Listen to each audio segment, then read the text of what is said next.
You know who it is, the horror flick, digger ditch, super six, Big Mitch. And I'm kicking in doors with old three O's. And I'm bringing 28 one-on-ones because we Vegas sons.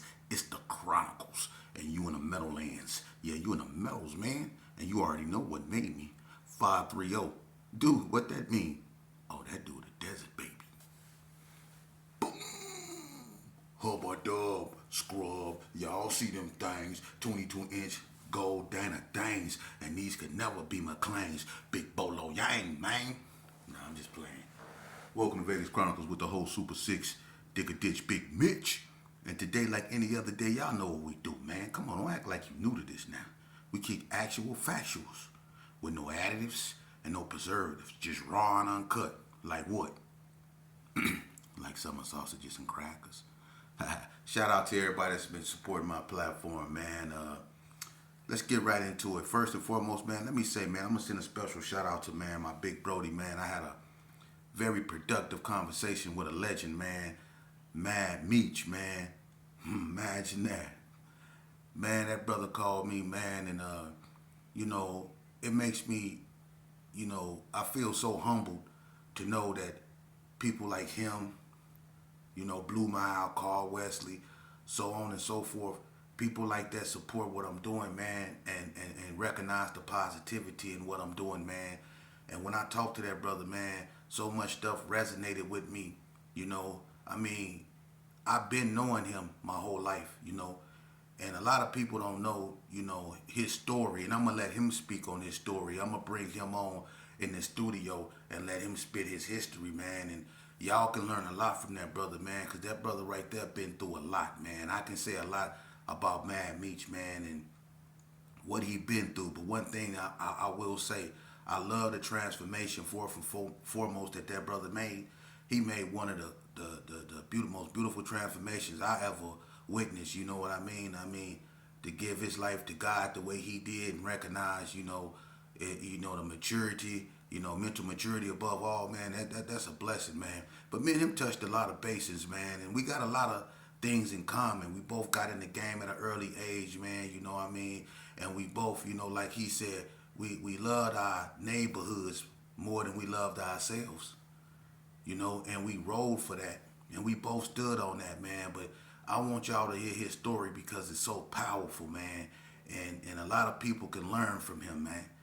I had a beautiful conversation with Meech, man, and he hit me to some things that I didn't even know.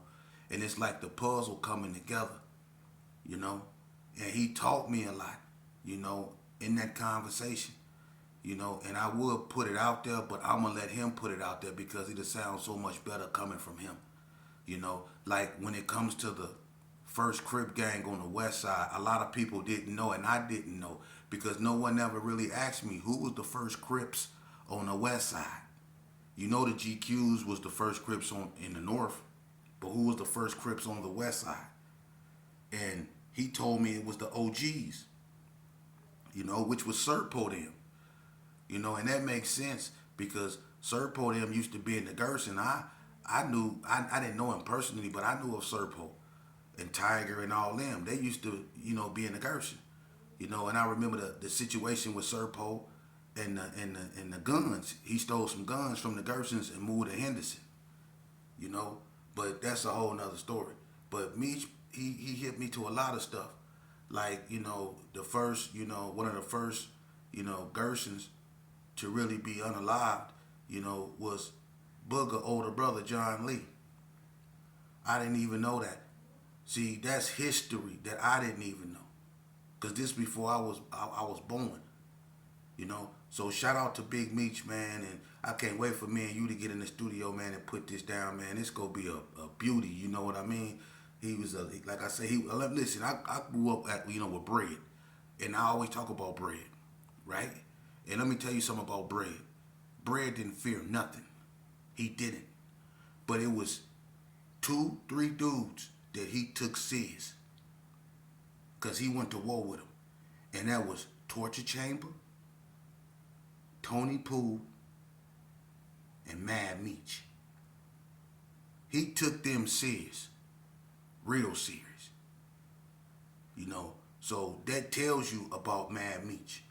And when it come to cripping in Vegas, whether from the hands or however you do it, you got to put him up there in the top echelon of cripping because he really pushed the line and he stood on what he stood on.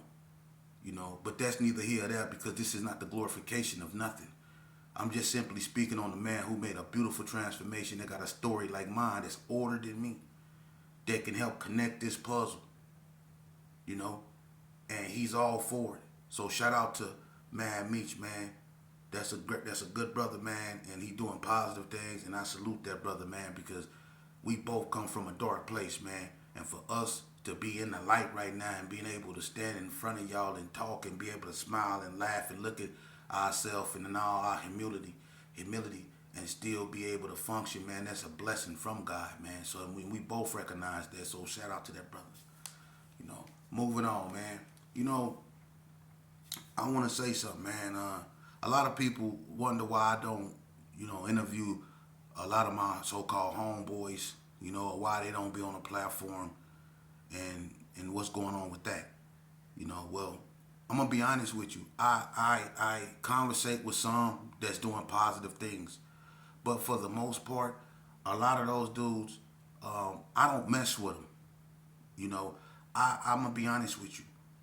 And it's for the youth that's watching my channel. You need to know the truth, man.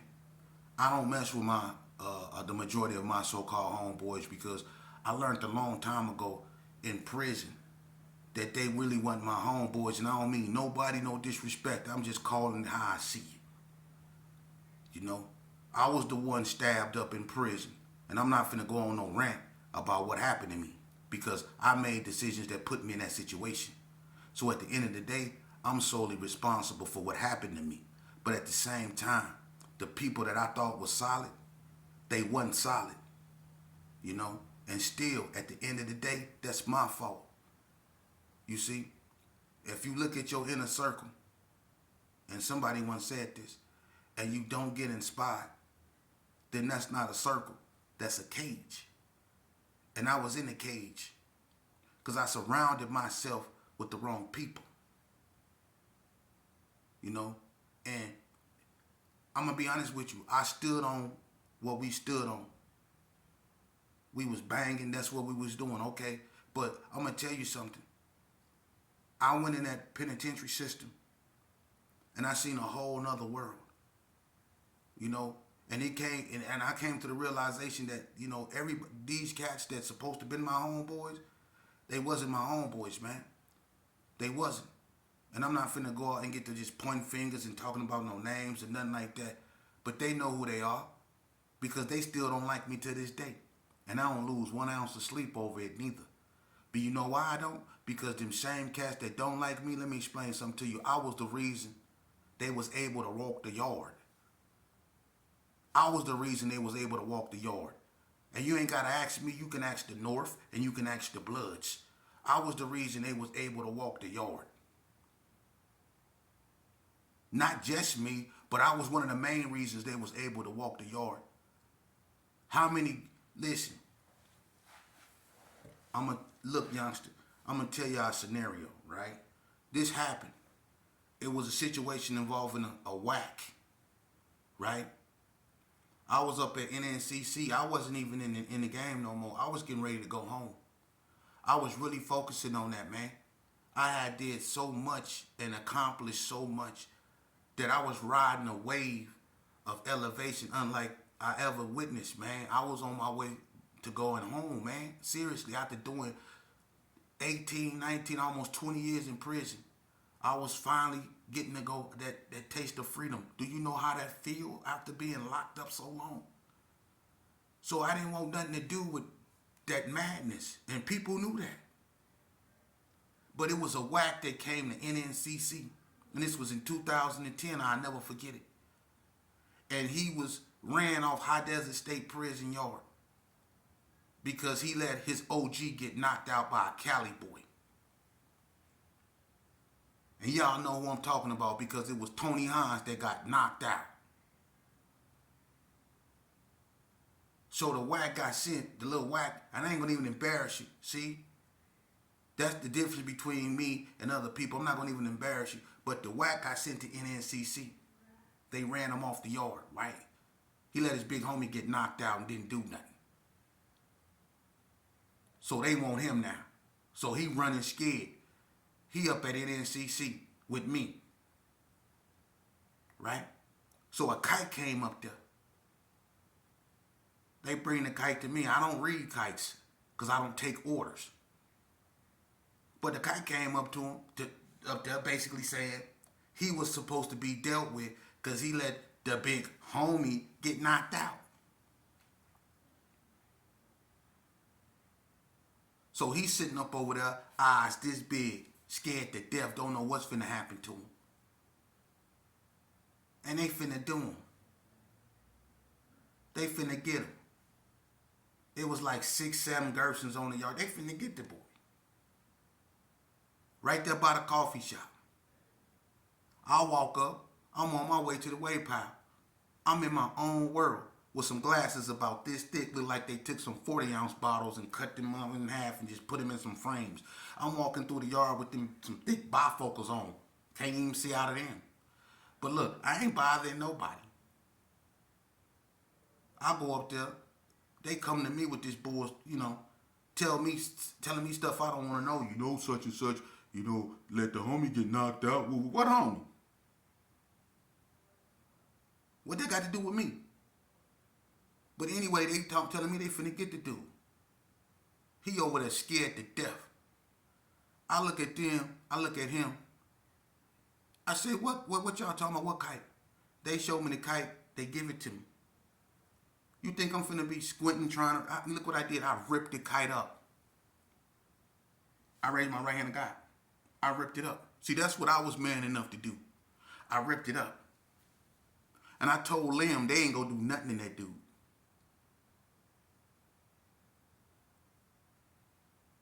I told them they wasn't gonna do nothing to him. Didn't I, L. White? Not Duntrail. Lawrence. See, I kept it 100. And all me and you used to do was sit on the drain. Remember that? We used to sit on the drain and we used to kick knowledge. We call it ciphering, like me and the little homie from the hood, DT, used to do. We used to cipher where we kick knowledge, where we talked about world history, where we talked about government, where we talked about Illuminati, occultism. See, we talked about all kind of stuff. And you was over there with them dreads. You know what I'm saying? Acting like a fake ass Jamaican. You know what I mean? But I wasn't know. You see how that's what I did though. Didn't nobody bother me. But I wasn't on no Gerson stuff or none of that no more. I was me. See? A lot of people didn't like that. But when I got out, I had issues. I'm not going to go into that, but it is what it is.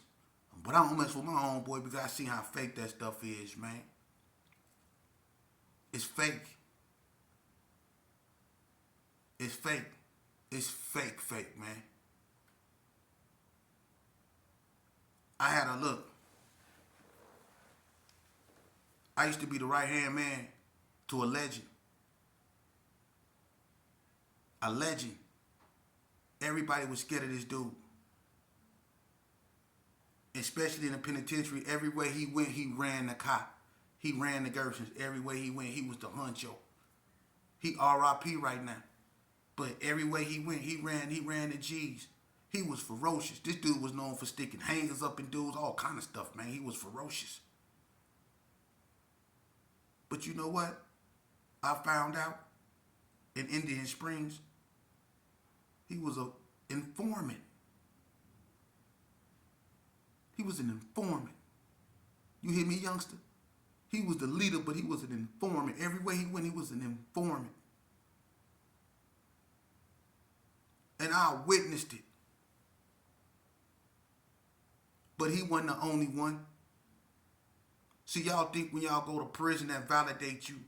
But I'm going to tell you something, youngster. If they haven't told you, when you go to prison, the only thing you go see is dudes that really like boys. You go see men that really like men. You go see dudes that's been doing this all along, that love doing this. You go see dudes that would rather go to PC than take that fade. For real, you go see so much stuff. It's gonna make you disgusted. And if it don't, then you know better than them. Because that's where you find out the truth. Dudes be out here on the streets living a lie. They do. They be living a lie. You see them cars and them dreads and that jewelry and you think they gangsters. But when they go up in that hoop scout, them dudes be poets writing girls love letters on how they didn't change. They be beating on their chest singing. I'm talking about singing. Must be nice every time. They be singing Life Jennings. They be blowing too. Or beating on the door singing. That's what they realize. Or they be in there laying up with another man. For real. Both of them got razor bumps all up under their chin. They laying up together. In a room smelling like speed stick talc. For real. That's what you go find out, man. So, that's why I don't go around my homeboys no more. Because for the first time in my life, I finally listened to what my mama been telling me my whole life. Which was, they ain't no good. And I don't mean all of them, I don't. But the reason why they can't function together is because a bunch of them ain't no good. A bunch of them ain't no good. For real. Shout out to my relative BG, man. I wish you a speedy recovery, family. I love you. Shout out to everybody that checked on my relative, man, and showed him, and he see who really got love for him, man. See, that's what's going on right now, and that's going on everywhere. People really starting to see things for what it is, and people is starting to separate themselves from other people, and people starting to rather be by themselves than be around a bunch of fake dudes, man, because people seeing that they can't trust nobody no more. They seeing that you can't confide in nobody. You can't even go to nobody in your most vulnerable moments and talk to them because they go take what you say and go tell somebody else and go, you know how that go. That's how they do me. They used to try to call my phone. Look, out here on the street, you had grown dudes calling my phone telling me about other dudes. For real. Like giving me briefs on other dudes. And I'm like, man, you know how you sound? And I try to change the conversation and try to talk about something positive, like putting the spotlight on them. Okay, well, what's up with you? What you doing? I don't want to talk about such and what they got going on. See, you calling me talking about other people's faults and failures, man. What about you? What you been on? What's so great about you? See, but when you do that, now they got to go. They got to take this call. Don't call my phone talking to me about another man. I don't do that. But see, that's the nature of these cats out here, and that's why dudes are stepping away from other cats and being by themselves, because they seeing how these dudes is. And this is one thing I say, and it's crazy, because Vegas, as small as it was, Vegas used to be just desert. For real. You had gangs, but Vegas became gang infested. It did. 89 changed everything. It became gang infested. Okay? But it got so out of hand, and so out of control. And it went through so many different cycles in Las Vegas. From Gerson versus Donna Street, 60s versus Donna Street. And from NTG versus Gerson, NTG versus 60s, ABMs versus Gersons. From the whole West Side versus Northtown, Gersons versus Pyrus, Gersons versus West Coast Bloods, the Hood versus 40 Block, 40 Block versus 6-0, Hillside versus Rolling 60s, BTDs versus Gersons. You see, Brownie Boys versus Bonanza Village, Village Gangsters and Sydney Sue versus the Brownies and the Gersons, Brownie Boys versus 3 Street. You see how I'm chronicalizing this? It got so out of hand and so out of control that people who were once known as straight stumped down riders like Fufu from Donna, and I'm not trying to disrespect this brother because I knew the Fufu from way back when, the one that had hands. Fufu was a cold knockout artist. I remember he knocked out RoboCop at Rancho. I was in juvenile with him when he did that. Everybody know Fudu had hands, and when it came to DSCing, Fudu pushed the line. Fudu was the face down there besides Charlie Boy and Lump. Fudu was pushing the line. But what happened to him? You see? What happened to him? He was a legend down there, but what happened to him? He barely know who he is. But this is what the game will do to you, youngster. Pay attention to what I'm trying to tell you, man. That's why I don't go around my homeboys, man. Because enough is enough. I don't want to live a lie no more. Because dudes out here, they live a lie. But I've been in there, well, it's real. Because when you go up in there, see, just like they make you get up against the wall and they strip you, see, up in there, you going to have to take your mask off. Because you ain't going to have your thing up in there. For real. Sometimes you don't got all your crew with you. It's just you. See? And the enemies that you normally get into it with, they might not be the enemies you have no more. See? Because you go inherit some new enemies called Sereños. And A-dubs. And Pisces. So on and so forth. See? It's a new way of learning and living up in there now. And you gonna have some dudes that's gonna try you. And not just you, but try your manhood on some occasions. And it's been a bunch of dudes that did this out here and had names that folded under pressure, one way or the other. I'm just keeping it real. And some of you dudes up out here that be popping your jaws, I done personally came and got some of y'all off PC. Cuz. Right. So I know you ain't talking about me, right? Cause did me and Gangster come get you off PC? Cuz. Right. Dickie from Playboys had you on PC. So dudes out here be playing tough, youngster. They not tough. And I ain't gonna put the cat on blast, but if you know, you know. Cuz. Yeah. A bunch of these cats was on PC up in there, man. They don't want to talk about that. But they want you to believe that this lifestyle is glamorous. No, it's not. Ain't nothing glamorous about it. Ain't nothing glamorous about losing your freedom. And nothing glamorous about not being able to kiss your mama, you know, or being there when she really needs you. Ain't nothing glamorous about not being able to be there for your kids when they most need you, like on the first day of school, or when your son getting out of line, you not there to discipline him. You neglecting your duties because you put your homies before your children. And now you up in there with 3 hots in a cot.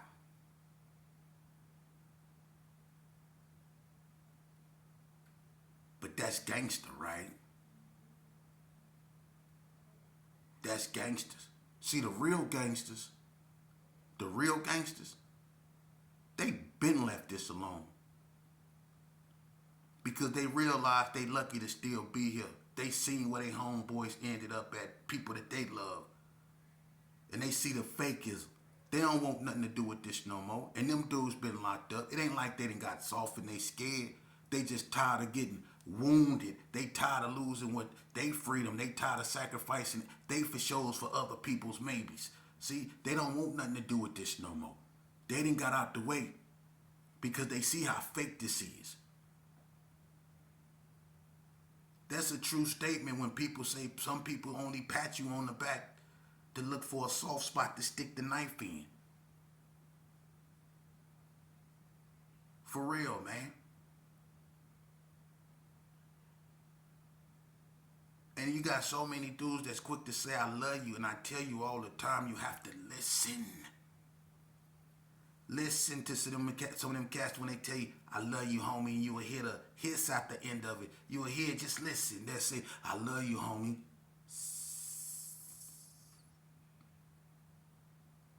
I used to hear it all the time. I just act like I didn't. See? Because, see, I was really evil. People really couldn't trust me. I was evil as can be. So evil recognize evil, just like real recognize real, evil recognize evil. So when some of my homies used to say, I love you, homie, I heard the s at the end.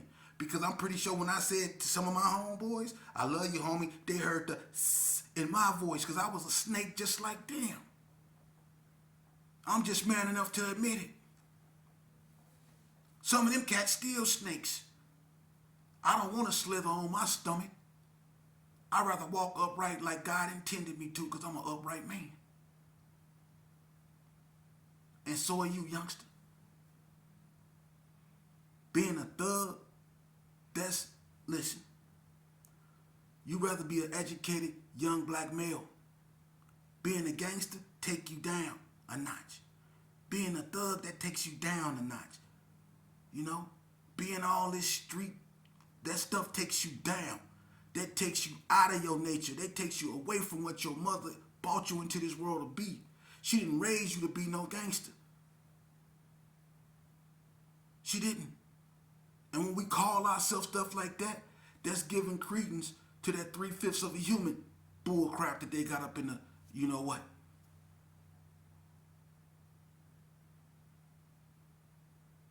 So listen to your fathers, listen to your mothers, man. Go to school, youngster.